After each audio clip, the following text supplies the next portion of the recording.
Two, one.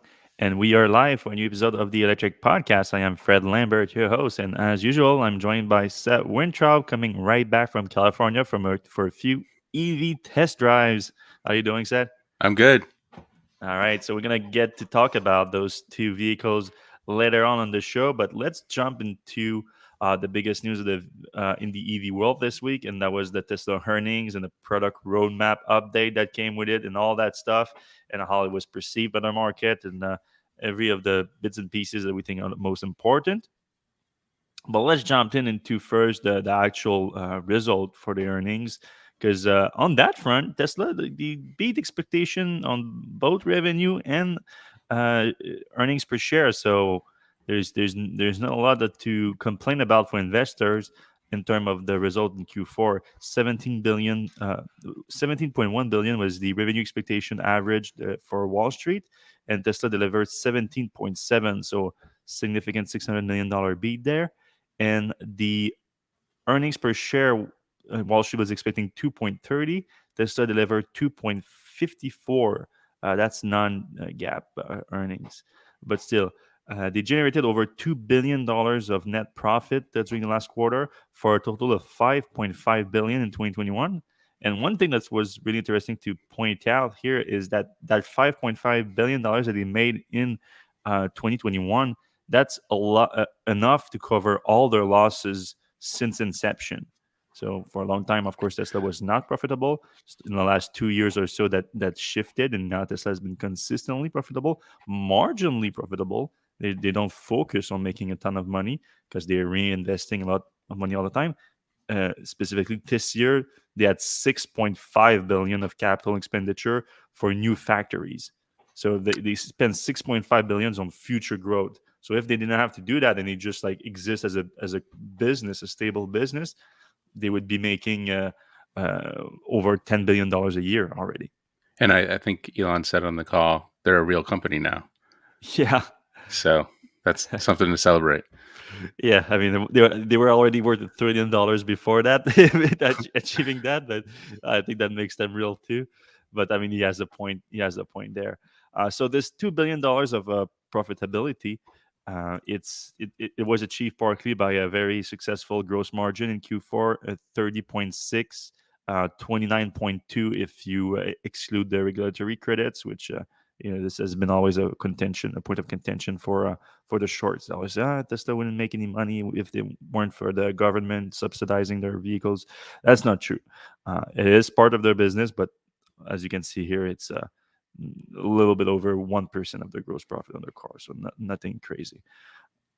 Cash on hand increased by 1.5 billion dollars in Q4. So now Tesla is sitting on 17.6 billion dollars in cash and Bitcoin, I assume too. They include that in. They lost a little money on that last quarter. Then yeah, I mean that's the oh yeah, one thing I thought was really interesting too is they disclosed to that in Q4 they had a massive $340 million payroll tax expenses over Musk's compensation plan, the 2012 one that he's been exercising his option like crazy over the last I think most of them was last quarter. This idea that he would sell 10% of his Tesla stake, which of course was mostly related to pre-approved stock option plan. So there was $340 million just for that. So that alone affected the earnings significantly too, because again, Tesla made about just over $2 billion last quarter. So they could have made $340 million more if Jamie had a good point too in the in the Slack about that when it was announced. It was like, if you have to disclose in your earnings a line about one of your employees being paid so much that it negatively affected a single one of the employees being paid so much that it negatively affected your results, he's probably getting paid too much. A little bit. Well, I know. it helps when your brother and all your friends are on the board and they're making Yeah, nice. but at the same time, to since he's not here to defend himself, you have to take into account that there was a lot of years that Elon wasn't paid too. Like the way that his compensation plan is set up is results in things like that, where you have like all the option exercising at the same time. So in a single. I'm not. Look, it's still a lot of money either way. Like Right. talking about billions of dollars here that he's getting paid, but it's the way it's set up too. But I Yep. mean, even if it was like perfectly evenly planned as a per hour salary, would still be like one of the most well paid person in the world, if not the most. Yeah, I mean Tesla in the Q4 presentation, they focused very much on the financial result of the quarter of the year 2021 full year, but in terms of guidance, they decided to stick with the 50% average growth year over year for the foreseeable future, which we know is i- it's quite vague because if you look, for example, right here at the deliveries, it grew 87% in 20. Oops, I missed it here. That's the deliveries. Yeah, full year, 87% of the deliveries grew in 2021. So the 50% is an average over time. Now, during the call following the release of the presentation, Elon did say that they are confident that it's going to be over 50% this year, but they didn't want to say anything more than that. Um, so it's something to keep in mind. And it's probably what negatively affected Tesla's stock following, because again, like I said, this is all good news at the on the numbers. It's all beating expectation. It's all looking good. But even though it's beating expectation, Tesla has kind of a history of beating expectation these days, and people were more looking at like what is going to look like in 2022. Over 50% is already what people were expecting, so this doesn't help a lot. So I think what really negatively affected Tesla after that was mostly the announcement that that whatever ended up being that product roadmap update, which I think it's not exactly what we were expecting when Elon announced it. Not at all. Like, in fact, it was probably the opposite. Like, I think we were expecting something and we got like absolutely nothing. Yes, in short, the product roadmap update was Tesla will not launch any new vehicle in 2022, and to be fair, the reasoning behind it makes sense, and it's not 100% Tesla's fault. Elon said that technically, even if they were to launch a new vehicle like the Cybertruck, which was the main new vehicle that Tesla was expected to launch this year, uh, they wouldn't produce more total vehicles in terms of volume because there are other product supply chain bottlenecks. For a long time, Tesla was the battery cells that was a supply chain bottleneck. Elon made it clear that the chip shortage is still an issue. And even though they plan to grow in 2022, they plan to grow with Model 3 and Model Y again, and I'll assume some Model S and X, and not bring a new vehicle in because of the production ramp of that vehicle would be hindered by the chip shortage. And I mean, he specifically mentioned the chip shortage several times, but he made it sound like it's broader than that a little bit, though not the cells, at least not for not for 2022. They do expect to be battery cell constrained again in the future, maybe next year. But right now, the chip shortage is the real issue. So for the Cybertruck, that confirmed that it's delayed to 2023. This has been rumored before Tesla announced the delay officially that it would be early in 2023. Elon didn't say that whatsoever. He said hopefully next year, which is not the most confident way to say next year. So I mean, I would hope that Tesla is really pushing hard to make this next year and hopefully in the first half of next year. But the timeline itself was pretty vague and not very encouraging. Yeah, to me, it actually sounded like they didn't know how to make the Cybertruck cost anywhere near what they had kind of laid out previously. He said something to the effect of, "We don't know, we haven't yet figured out how to make it cost what people would pay. Like they can make it now, but it would be, so expensive that most people wouldn't be able to afford it, and it certainly wouldn't be kind of what people put down their reservations expecting." But Yeah, I mean that's a problem. Like it's been months now since Tesla removed the pricing and the specs from the Cybertruck order page and website. With the way that Elon was framing things for this product roadmap update, it sounded like we were going to get the updated version of those. But like you said, I think his exact word in the um, in the call was there's a lot of technology going into the Cybertruck, and we know how to make it super appealing to people in a great vehicle. But we need to make that we need to make a balance with having it not too expensive. So it obviously there's a concern for them, so they're gonna try to make it happen. But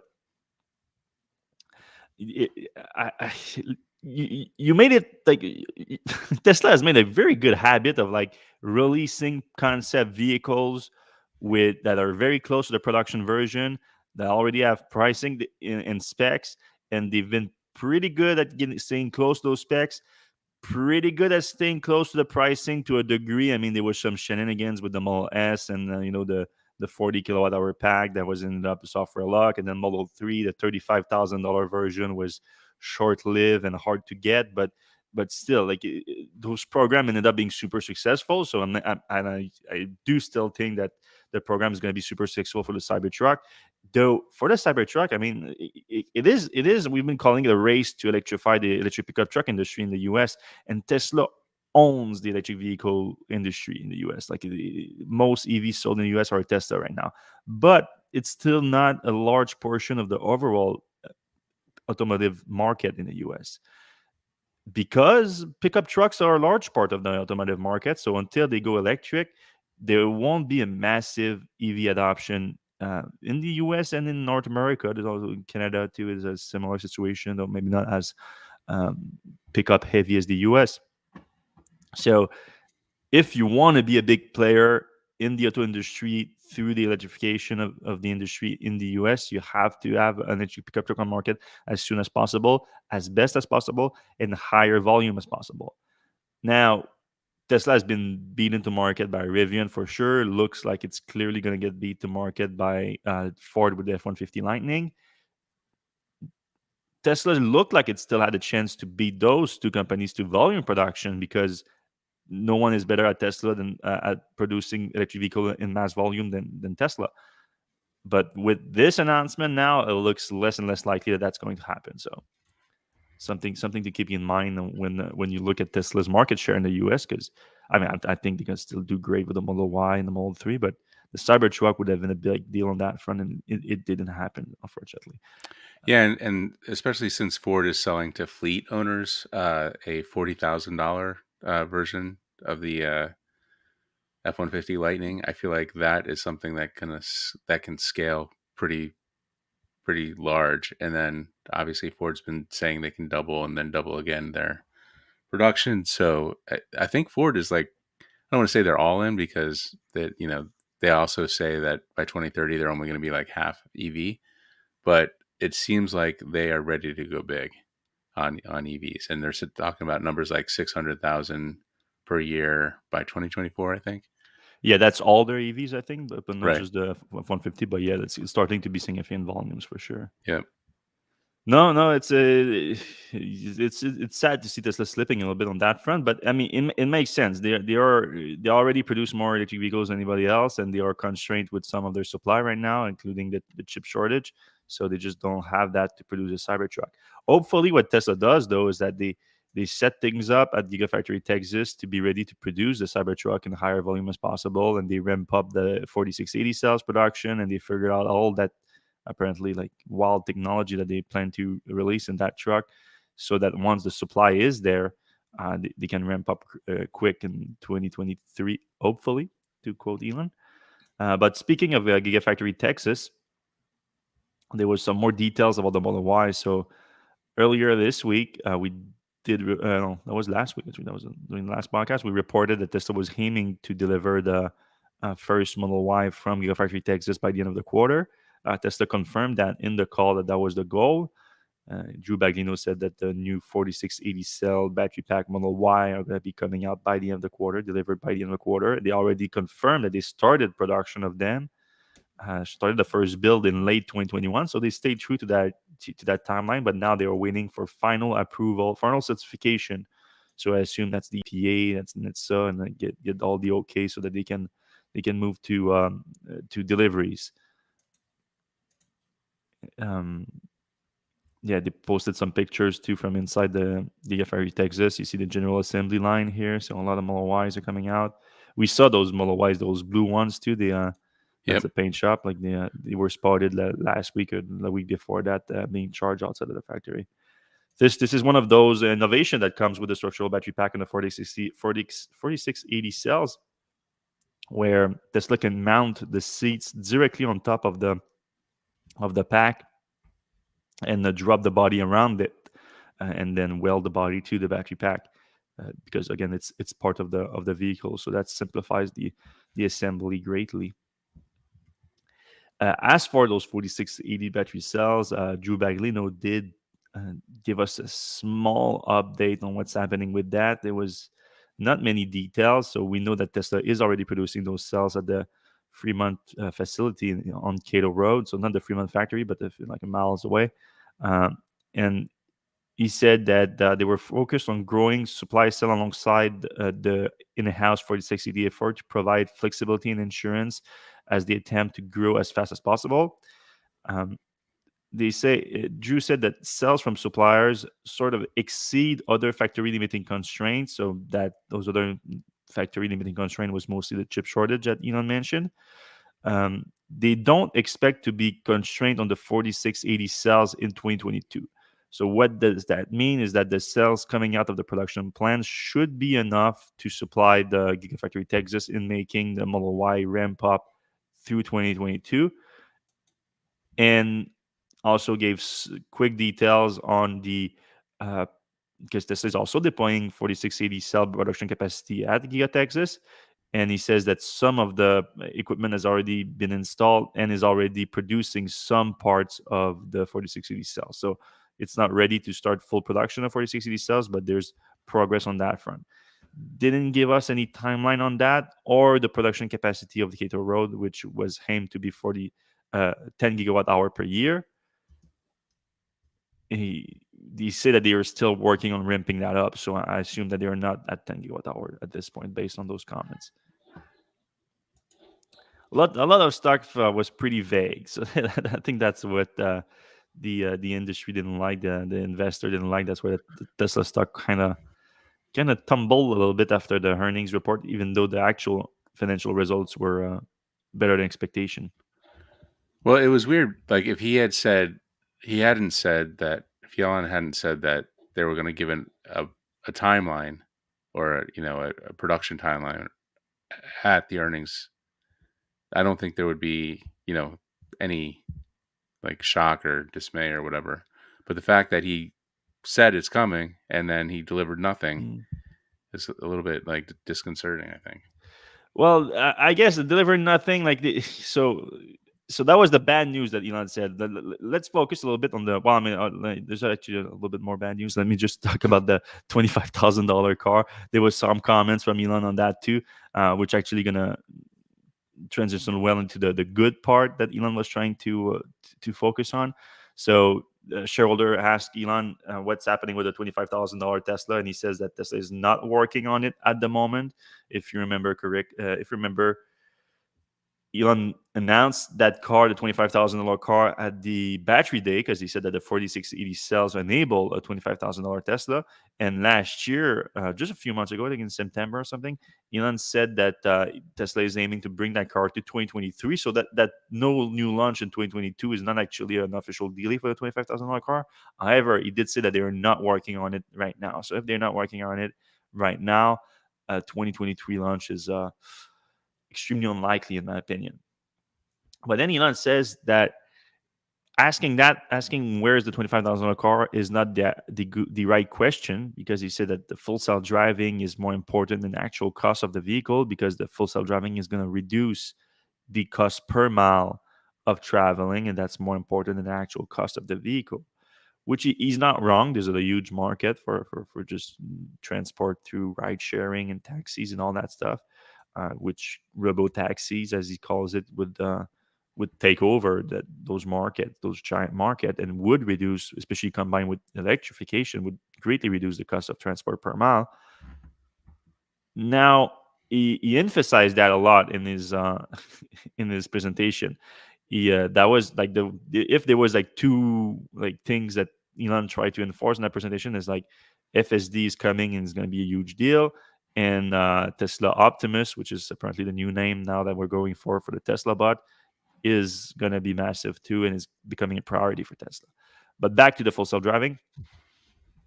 A lot of time I sensed during the call, Elon having some frustration with people, him feeling that people are not completely grasping the full value that full self driving is going to bring to Tesla specifically. But that sounds a little bit selfish for Elon. More for the market, for the whole industry. Felt like, and so for example, like the one analyst brought a very interesting question when it was like, all right, based on your growth rate, you guys are basically guiding that you're going to make 3 million vehicles in 2024.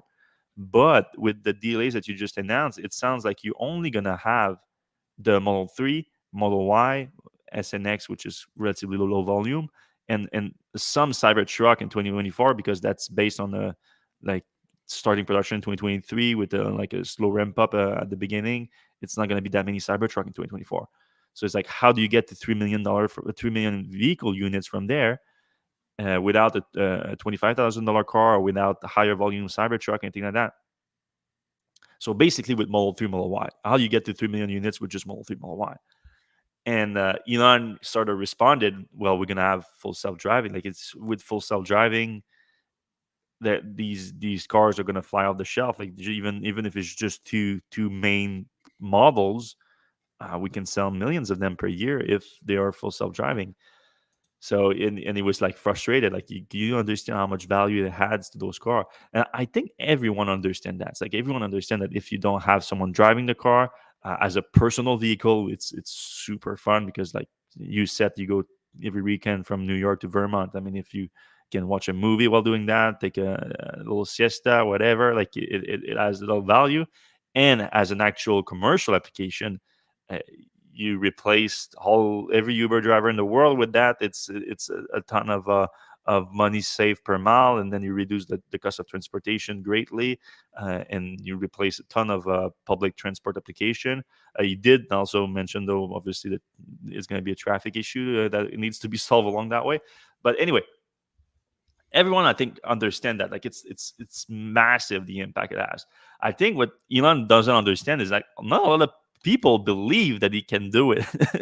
there's Well, there, there's skepticism on him achieving it in the first place, or at the very least achieving it on his timeline, and or even an extended timeline, or even like a 2024 3 million vehicles in 2024. If that assumes full self-driving, it raised some red flags in some people's mind. Are like, oh, if you need that to make that happen, maybe not.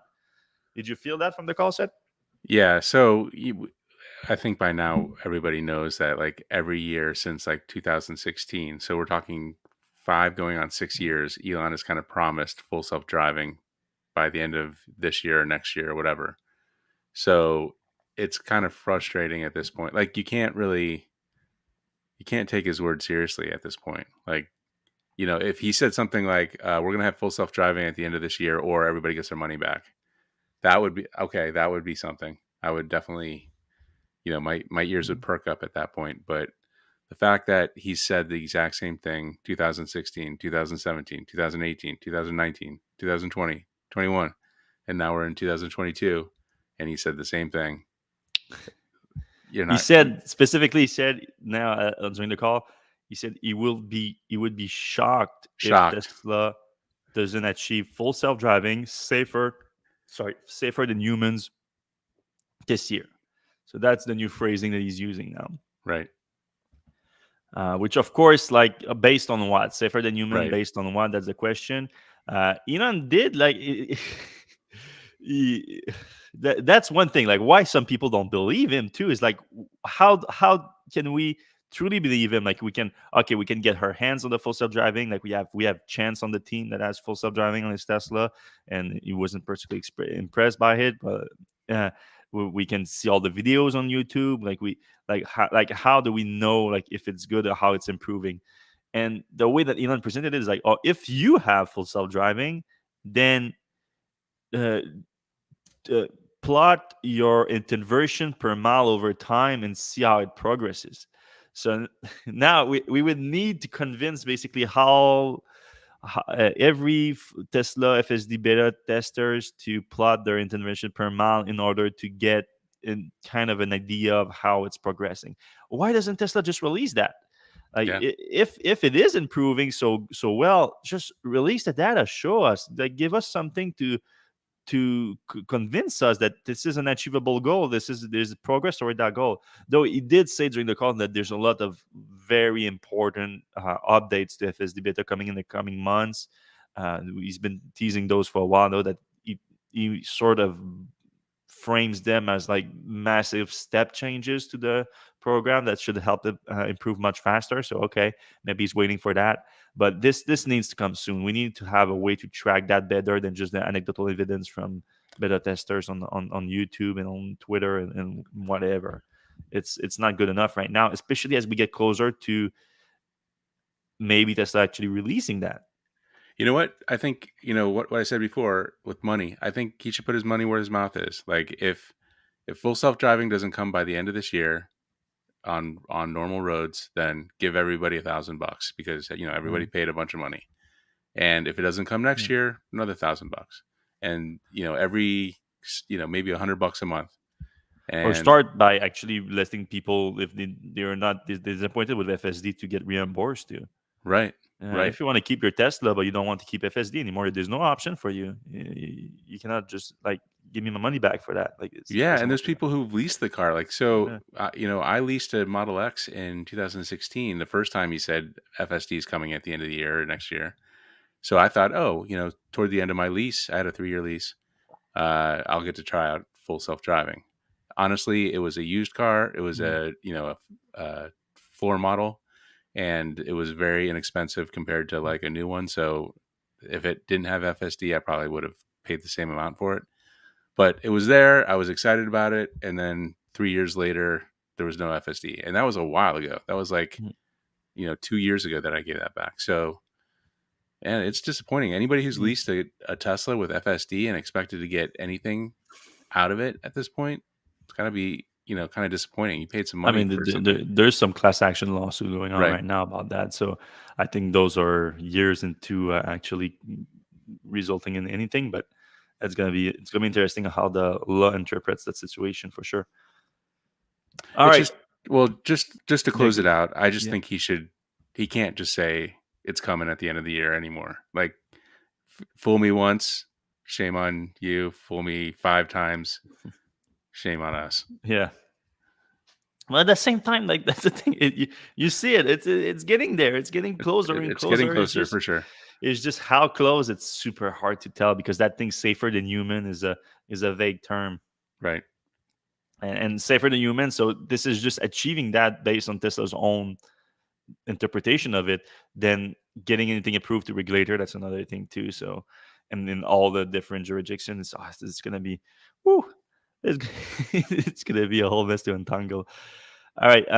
What else I want to discuss about? Oh yeah, the Tesla Semi. That was uh, so that's one of the product that like, oh, it's not launching in 2022. It's unclear. Tesla literally didn't discuss it at all during the presentation and during the conference call that followed it. But in the presentation, they did release this picture of a little fleet of four of them. So that's more new production version of the Tesla Semi we've seen yet. Uh, Presumably Tesla's going to use those for themselves or maybe deliver them to PepsiCo, who apparently expected them last year. So, and something is happening for sure with PepsiCo because they are deploying a mega charger at the location there. So maybe something soon is going to happen there. But no real news with the Tesla Semi other than Tesla's produced a few more and they released a picture of them in the show. But no production spec, no production pricing updated, nothing really. All right, the superstar of the earnings was Tesla Optimus. Um, Elon made a very that's a good featured image. Shout out to Michael Bauer for that featured image right there. Um, he did because so when he said no new launch in 2022, he says it's still going to be product development in 2022. So what would be the top priority product development. You would think it's Cybertruck if they plan to launch it in 2023. There's going to be Elon even said there's going to be a lot of technology to figure out in that truck before we can launch it. But no, he said, and I'll use the exact phrasing here, but phrasing because it's really what he said. In terms of priority of products, I think actually the most important product development we're doing this year is the Optimus humanoid robot. So apparently, we're really switching the word, by the way, from Tesla Bot to Tesla Optimus or Optimus Prime. It's apparently the word that they're sticking to. They are sort of moving away from Tesla Bot. But yeah, Elon said, I think the Tesla Optimus has the potential to be more significant in the vehicle business over time. If you think about the economy, the foundation of the economy is labor. Capital, capital equipment is distal labor. So what happens if you don't actually have a labor shortage? I'm not sure what an economy even means at that point. That's what Optimus is about. So very important. So basically, think that Optimus can solve the labor shortage issue. He did say that the first use of Tesla Optimus now would be in Tesla's own factory, as he stated that if we can find a use for it, then we shouldn't expect others would, which is a fair assessment. But yeah, there's no new information on the Tesla Optimus. Is just saying that Tesla, like, so when, because if you remember when Tesla actually announced that project at the Tesla AI Day, it was kind of announced as a one more thing at the end of the presentation and everything. And Elon even said that he didn't seem that much excited about it in the first place when he announced it. He did say that this is something that we can do at Tesla because we have the AI capability, we have the robotic capability, we have like the FSD computer that's going in there, we have all the power electronics experience to do that. So there was a lot of like, we can just do it, so we should, because if we don't, somebody else will do it, and they might not do it as well, they might not be as safe as us. So let's just do it ourselves. And now it went from that to this is our most important product that we are developing right now. So that's changed quick. And I mean, and we've been seeing indication that that's going to happen too, because if you remember just last week, Elon said that the Tesla Optimus might actually play a role in uh, general artificial intelligence and the development. And earlier this week, Hendrik Karpati, the Tesla's AI director, announced that he believed that the Tesla Optimus is on track to become the most powerful AI development platform out there. So there's been a lot of little indication that Tesla is really starting to bet big on Optimus, and Elon basically confirmed it. It's going to be the priority in development. Yeah, so I think a lot of investors are concerned that Tesla might be spreading itself a little bit too thin on the, putting all the engineers on the robot when, they can't even knock out the, can't even get full self-driving working. It's obviously a hard problem, but, you know, they're spreading themselves kind of thin with this bot project, it feels like. And the fact that they even mentioned prioritizing it Yeah, over other things. I mean, honestly, if Tesla had come out with a normal pickup truck and could put it out, last year and this year, they would be in, like, Tesla's doing great, like, financially, they're doing fine, but they would be doing really good this year. but they And don't have the chips to do that. That's the problem. That's right, the chips are the factor, but yeah, they But would for they the would be Tesla further bot, ahead. your interpretation is perfectly fair because of what he said. Like the way he said it is like this is our product development priority right now. What I think is actually happening though is is more like Tesla has been hiring a lot of like actuator expert, like people that made like small electric motors and things like that. Robotics expert to make like the like it's gonna be complex to make this robot work with the hands and fingers and all that stuff. So Tesla is hiring people to do that, which doesn't necessarily take away from the other projects. And I think all the power that they have for deep learning, for AI, for anything that had to do with computer vision and all that stuff, I think all that energy is spent on full self driving. Tesla is working on the robot with new people that are hiring for it, and maybe some internal people too that are working on the project. But and, and then as the actual robot itself improves, they come together with a prototype or something. and they can finally deliver full self driving. I'm not saying, I'm not committing to any like prediction on the timeline or anything like that, but once they do that, then actually they can start shifting some of that AI effort to the Tesla bot and implement it in the, because that's the thing that Tesla really likes, and that's something that that's how they're hiring a lot of people on that front too. They're selling it to, like, if you do anything in AI with anyone, unless it's like some kind of algorithm for like ads or search, it doesn't get implemented in actual products at all. With us, it does. We have robots on the road right now that are just in the form of cars, and you can put any kind of AI development that you do in it, and it deployed in the real world. So I think Tesla wants to do the same thing with the Tesla bot. They want to have the bot and then use their AI capability in that. Makes sense. Yep.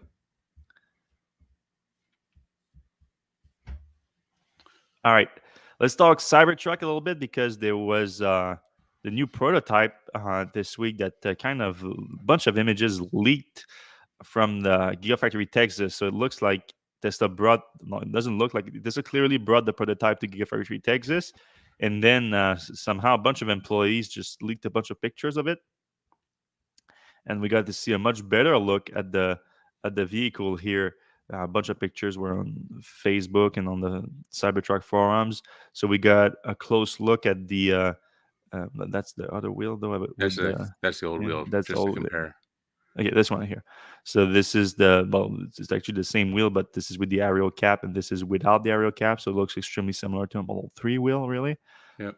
Um, for the actual shape, it looks like it might be the same prototype that we saw at Fremont factory last month, when Tesla had it on the test track, because it still has a giant wiper here that people hate. But Elon, when the prototype was seen at Fremont, Elon said that the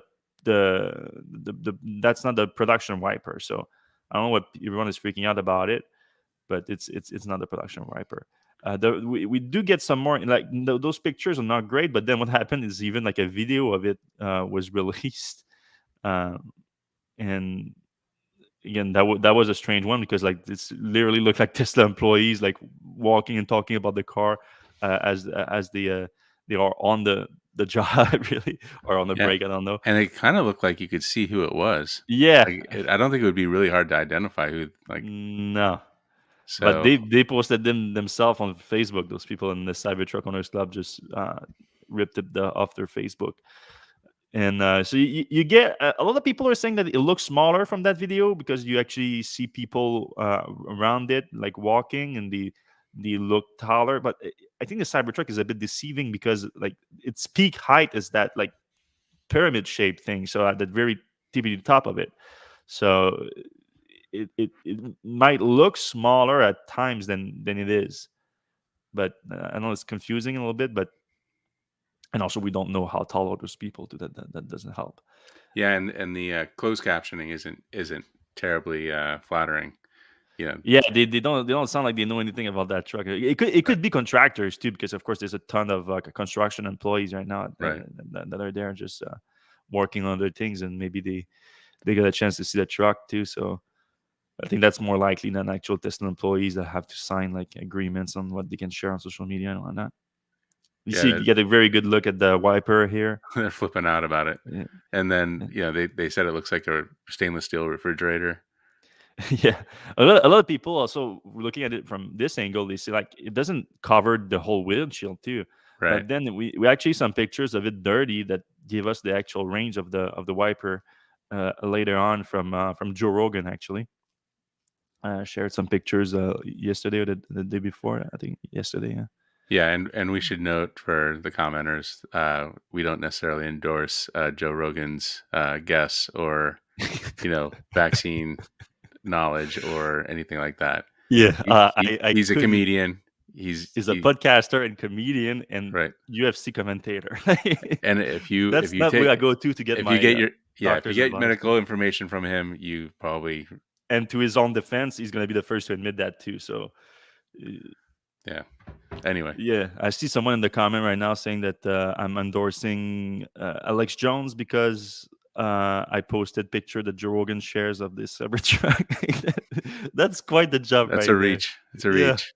it's a reach. Not a big fan of Alex Jones. Other than his voice, I like his voice. His voice is pretty intense, but his opinion that he voices with that voice, not a big fan of. So let's calm down on that. But yeah, but we're still gonna use Joe's pictures because they were useful in giving us different angles of the truck with different lighting situation too. And dirt.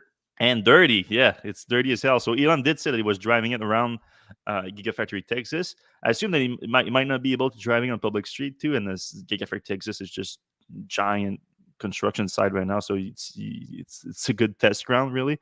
And uh, Elon said it was awesome, that he loved driving it, but of course he's a little bit biased. Joe did comment on it. Joe said that the Cybertruck is the coolest car I've seen in my life. And to be fair, that guy drives a lot of cool cars. He has I think it's 67 Corvette and a bunch of very beautiful cars. Instantly attractive in real life and feels like a huge leap into the future. So this angle is pretty cool here. It gives you an idea of the length. So with that triangle shape, like the length is very, very special. That's what gives this like this CGI look. You can see it looks cool and still it's still like dirty too. Like it looks like a tank. Like it looks like it can take anything. Um, okay, you can see here the wiper. That's what I was talking about. Look, the wiper pretty much covers the whole the only the top left here, but the top left, like this is glass just because it looks cool. Like it's not vision. Like maybe you don't get like this little part here for the passenger that doesn't see clearly. That's pretty much it, I think. And again, apparently it's not the final production wiper, according to Elon. We get a view of the tailgate here. Looks like a pretty standard tailgate. There's not the thing that folds all the way down to let like an ETV on that we saw the original concept. Yeah. It doesn't seem to be on there. But again, this is apparently like the alpha prototype.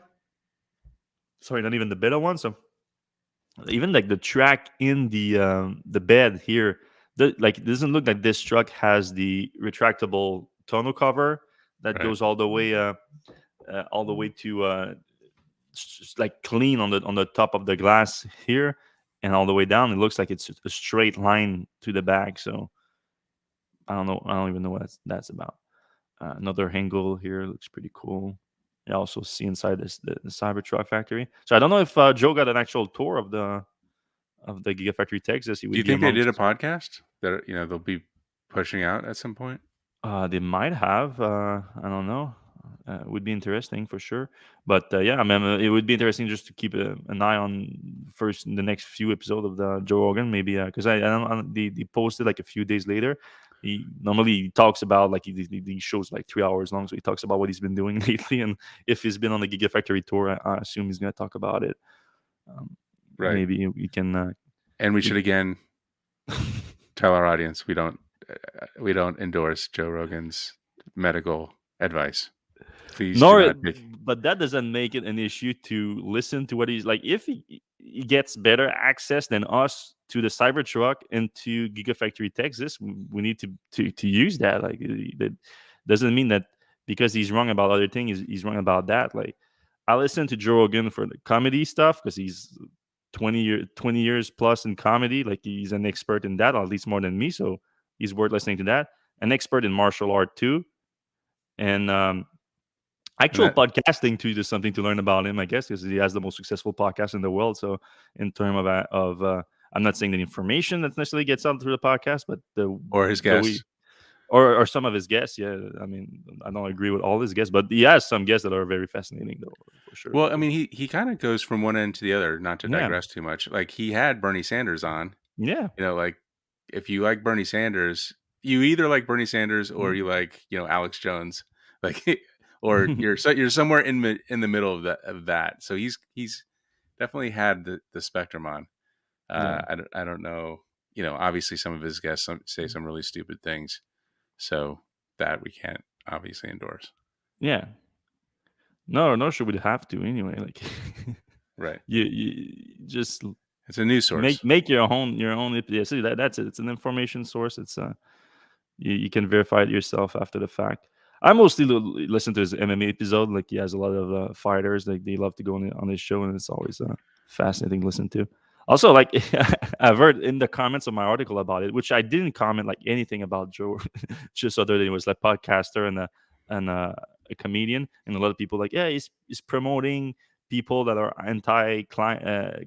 that deny climate change and all that stuff.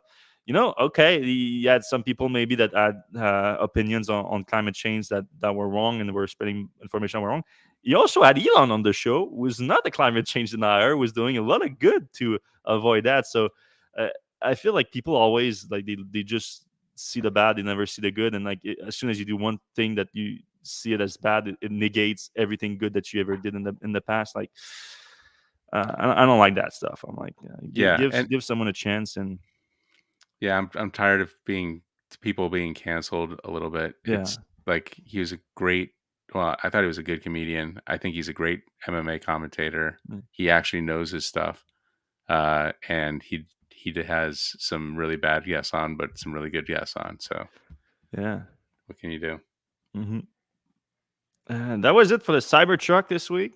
Again, we're gonna keep an eye if more information comes out of that, and not just the Cybertruck, but the Gigafactory Texas too, since Joe had the peak.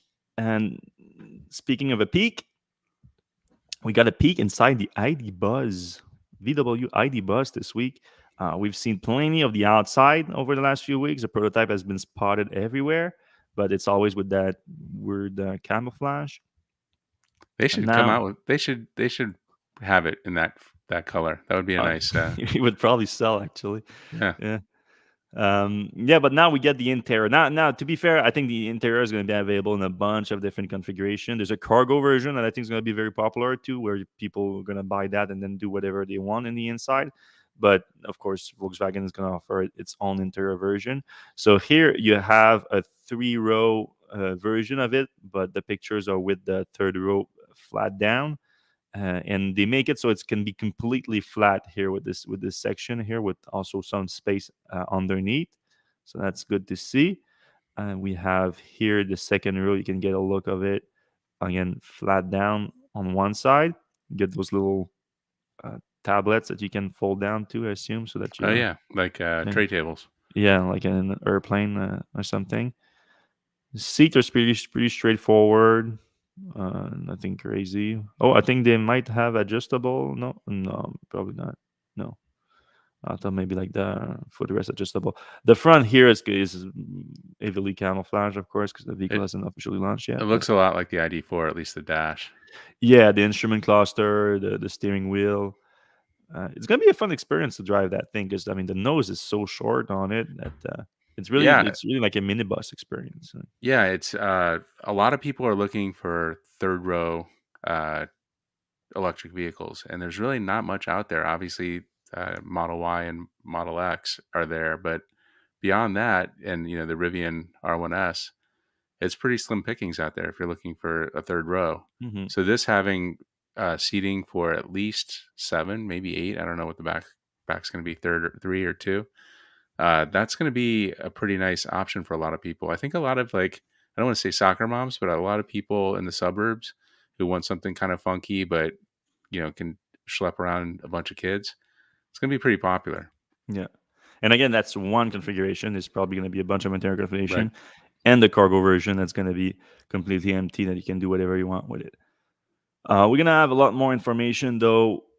March 9th, that's when the official launch is going to happen. And apparently the vehicle is already rolling out the production in Germany. I think in Germany. Yeah. And then it's going to follow in the US. So that car is going to launch in the US later this year. All right. One of the reasons you were in California this week was to get your hands on the Ford e-Transit. How was it?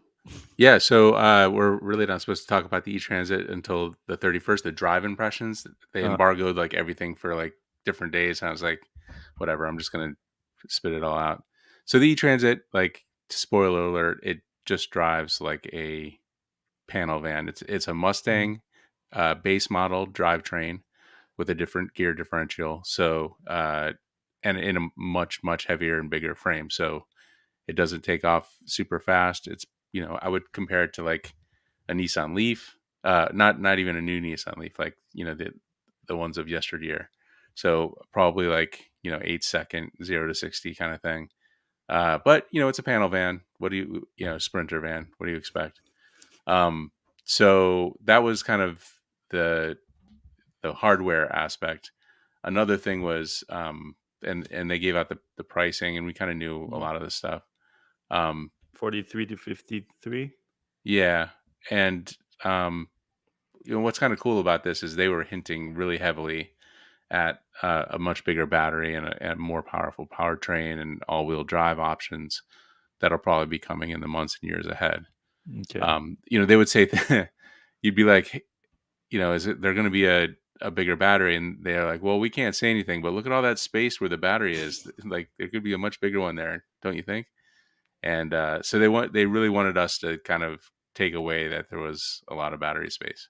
Because right now it's 108 miles of range with the high roof extended version, and up to 126 with the low roof Yeah, regular but like if you 138 think version. about winter time, like that's going to go down again. Mm. Um, but on the flip side, and this was actually kind of a cool part of the trip. We got to talk to like fleet owners. If you so in the wintertime, these are probably not even going to get 100 miles. But Mhm. according to Ford's data, most fleet vehicles or most of these uh, transit vans go less than 70 miles a day. They can be charged at night. And so basically 50% of the market is addressable right now with these particular vans. So they said something pretty interesting that uh, you know we have range anxiety. Fleet owners, they don't have as much range anxiety because they have data. We go on emotion. Mhm. They have a lot of data. There's not a lot of variance in like a daily trip or whatever. So they are less emotional and more numbers driven. So they don't think that fleet owners are going to be worried about if there's only 30 extra miles of range or whatever. So the flip side is another transit van is coming out at some point with a much bigger range. I'm hoping for something double the range, so you'd have like 250 miles of range. You'd have a big, double sized battery, and you can make a super camper out of it. I think that'd be great. Yeah, for sure. The other thing is Ford's got this really cool telematics stuff, and there's just a lot of information that most people don't care about. But the short of it is that fleet owners are going to be able to see everything about the vehicle in real time. Like they have a map interface, and like where to plug in. They have if you plug in at home, you can get reimbursed. They have like all these like things that you wouldn't even think of. Uh, so they're thinking ahead. Uh, they've got a really good system going. All right. Also, they announced, I think, this week that Walmart ordered like 1,000 units or something like Yeah, that. 1,100 from Walmart. They had a few other numbers. I think CEO Jim Farley, who I got to meet, really nice guy, um, tweeted out some numbers. I can't remember if I put it in the post, but the one thing that I took away that was a little bit. So I also got a ride in the Mm-hmm. F-150 Lightning um, Pro version, which is the Mm-hmm. very, you'd think MacBook Pro, that's the high end version. Pro version and Ford is the low end version with the small screen instead of like that big Mustang display. I got a slow ride around the farm there at Dutton's vineyard. I was really hoping to get a drive. It kind of felt like the invitation was like because it was a drive. So I know that's one of the Mm-hmm. reasons I was like super excited to go. Um, but the other reason I wanted to go was Kia had an event, and I can't talk too much about it, but we had an EV6 drive just down the street. Well, it was a couple miles away right afterwards. So we'll have that at the end of the weekend. The EV6 is, Yeah, by Monday one, you should be able to read it. Yeah. yeah, by Monday, and it's a great car. I would say it's not a sports car, but it's not like Mustang or Tesla or Porsche super fast. It's just kind of like a great car, and I think 90% of the population will be like impressed by the handling, the speed, the Mhm. space, everything. So fun weekend, fun week actually. The weekend's just For coming up. for the Lightning Pro, the ride was still comfortable. Like it's not. You can see from your images right now that it's not a premium, and it doesn't feel as premium as the No, not at other all. version of Lightning, but it's still because this is going to be a $40,000 vehicle right there. Right. So that's starting to look like what a $40,000 pickup truck would look like, right? It's not. It doesn't look cheap either. No, it's fine. It's a, Mm. it's very durable and everything's, Mm. the front end of it's also plastic, the black plastic, Yeah. so it doesn't look as tricked out. I guess looks more like a standard uh, work truck. Well, at the same time, if you're literally using it as a work truck, like you don't want to, you're dirty when you get in and out of the Right. truck. Hose You're it down, driving in clean it. construction site and things like that. Like you don't necessarily want to come up there with a fancy looking truck. That's where also the Cybertruck can win some point with the stainless steel. Yeah. You're not scared of bumping into anything or like scratching it with rocks or whatnot. All right. Well, that's pretty much it for us this week. Before the comments, we can jump into the comments. I didn't even ask anyone to put the comments in, so I guess we can just look. But if I thought a few people had some question. Yeah. Green Gold says earnings call did not sound good for the Cybertruck. Sounds at least 2 years away. You could certainly make that impression from what Elon said. Like, Yeah. I mean, he said hopefully 2023. So I feel Um, like at this point, it might be a sandbagging a little bit, right. but not too much.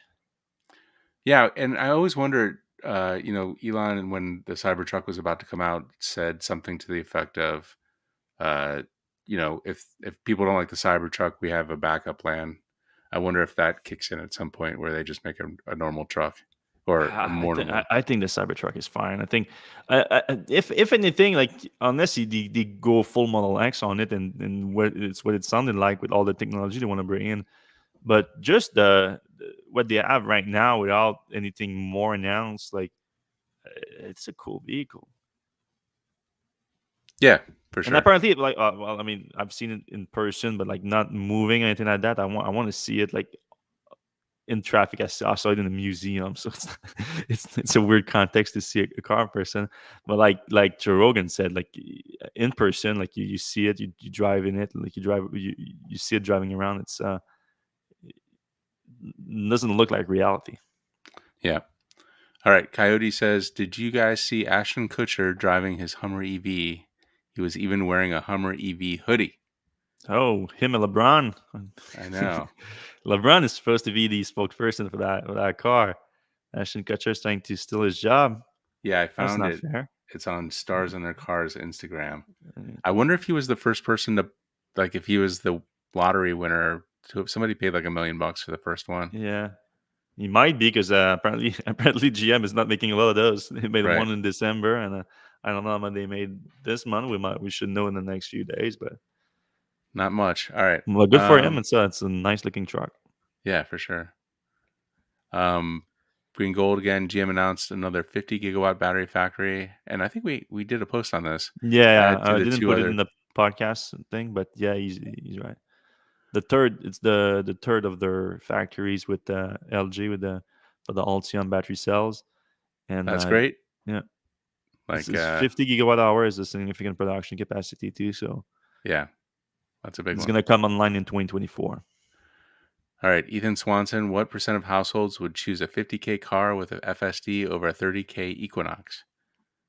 Yeah, Uh, that's the other thing. Like that doesn't matter as much how many people go for it because the most of the market for we're talking about a truly FSD car, like a car that really achieve full self-driving capability. Uh, the, on the commercial side, on the commercial fleet side, that's going to be massive. Like just for a Uber fleet, just for all the robo taxi application that you can make. Um, some people are going to want to own one for sure, but just like Seth you often say, like you don't want anyone else farting in your car. right. But so you want just to have your own car and use full self-driving capability because it makes road trip a lot better. But it doesn't matter how much percentage of people are going to choose that over a car that they're going to drive themselves and cost $20,000 less, and it's probably going to be a bigger difference in that too. It's the most of the value is going to be in a Uber like fleet. Yeah. All right. So this is interesting. We have LinkedIn comments. So if you Mhm. guys want to log in via LinkedIn in the future, I didn't even know we could do that. yeah, it's I think a new feature of StreamYard, which is our software. All right. Kirk Hammond says, "Is Cybertruck's windshield wiper one blade or two smaller blades under the arm?" From what we've seen, it's only one blade and one giant one. But again, that's apparently not the one that's going to be in the production version, so it's not worth talking too much. Adam Wilcox asks, "Any predictions on when EVs will return to regular pricing or at least MSRP?" Some dealers will sell them to you at MSRP. You have to just shop around. Unfortunately, it's not an ideal situation. That some of them have committed to not mark them up because of huge backlog of order, just taking advantage of that. But the dealership models allow them to do that. So if they didn't say no, then you say, all right, I'm gonna go somewhere else.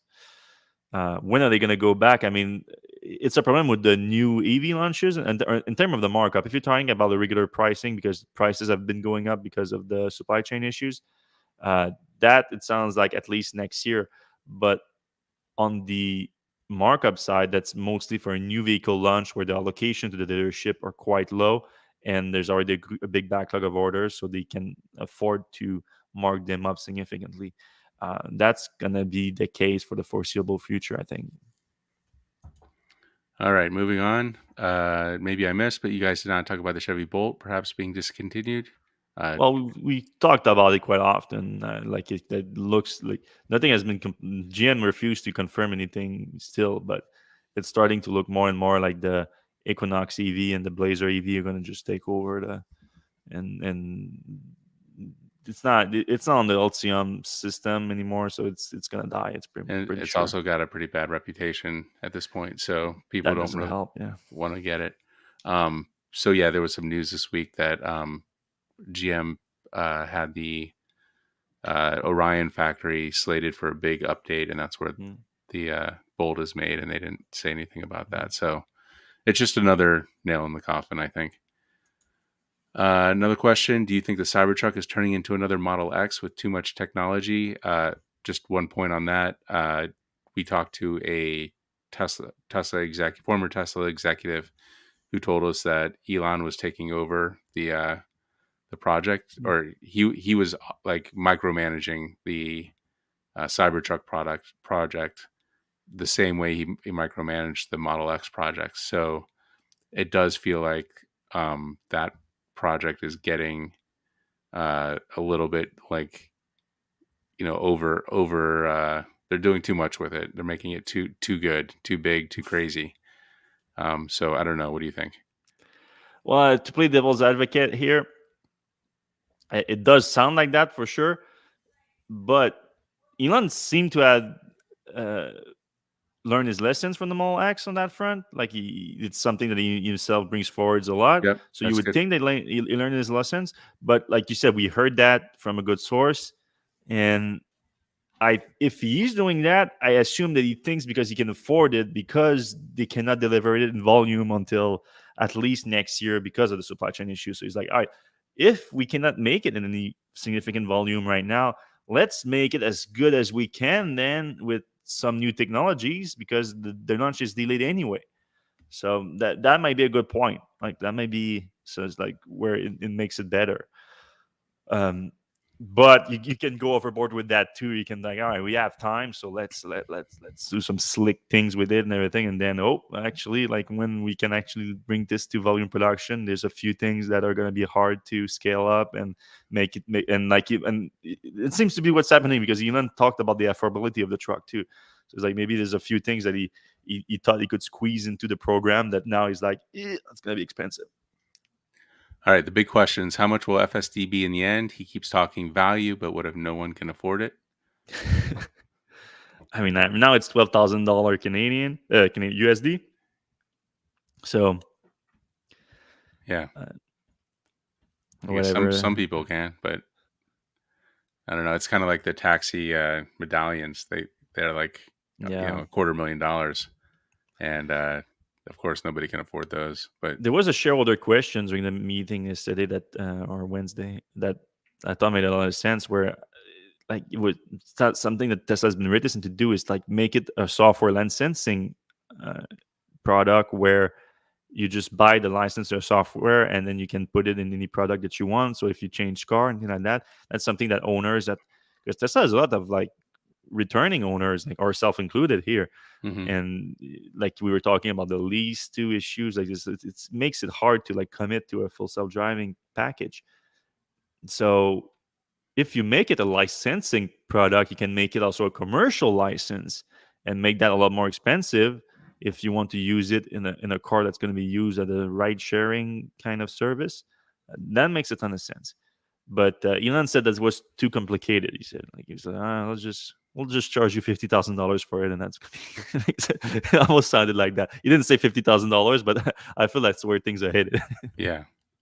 All right, last question. With Yeah. Build Back Better in limbo, will Tesla still open its charging network in 2022? I Not actually in the have, U.S. Okay. yeah, I don't think so. I actually asked Ford CEO Jim Farley about this, Mm, and his response was that he didn't think that Tesla was going to have any mm, extra, space really for like they're building mm. superchargers uh, just to try to keep up with Tesla's own traffic. So Farley said he wasn't, banking on that. That was an interesting piece of information. I think he's right for the most Yeah, part, and also like so Netty here is referencing the fact that the Build Back Better Act. Actually, no, no. Actually, that's not true. that was the infrastructure bill. Yeah, that was a previous infrastructure bill that already passed, so that's already true.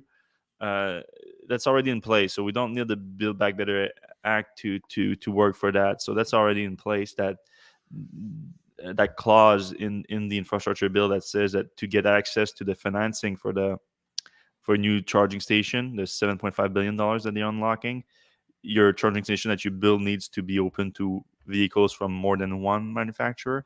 So that kind of spurred the speculation that Tesla is opening the network because of that. That's still true, I think. But yeah, I mean, right now there's just a few stations in the Netherlands. That's it. So Tesla, as the way that I see the program unfolding, I think it's going to be slowly growing out of Europe and maybe by the end of the year in the US, but I think it's going to be more something for next year. Yeah, early days. Yeah. All right, that's it. All right. Well, thanks everyone for listening. Thanks everyone for watching on YouTube. If you're watching right now and you like the show, please give us a thumbs up. It's free to do, and the algorithm loves it. And also, if you're watching on Facebook, you can do that too. If you're listening on your podcast app, you can give us a 5-star review. That would be very much appreciated. Only if you like the show, of course. I'm not forcing you to do anything. You're your own boss, but we appreciate it, and it does help the show tremendously. So, and that's it for us this week. We're going to see you same time, same place next week. Have